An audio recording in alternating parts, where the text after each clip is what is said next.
Hello, this is Tim from Your Six Studios. Today in this video I'm going to show you how to disable the camera on your Android phone. So we can just go to the top right on my Google Pixel and go to settings and go to applications. Choose this, go to see all. Locate your camera under here. Now on this phone it's very easy to disable it. I can just go to disable right here.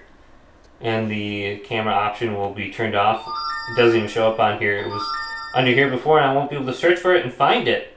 So my camera is effectively disabled, so I can't see it anymore. Now if you're on your Samsung phone, it might be a little bit different. I have the A16. I think I have the more advanced, the newer versions of Samsung. There should be an option in here for sensors. You can just turn off that button. So I don't have it on my A16, maybe it's a little bit older, but just tap it and then it'll turn off your camera specifically under here.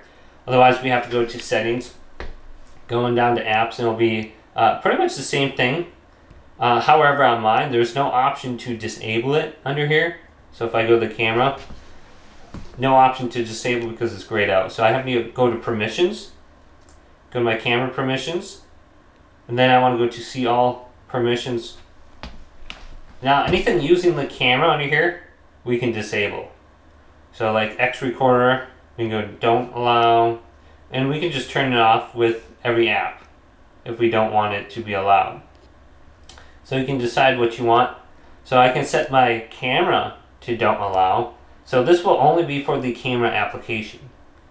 So you have to go through each individual thing if you don't want it on. Now when I go to my camera though, it will ask me, do I want to use it or not? You can just go to allow, only this time, etc.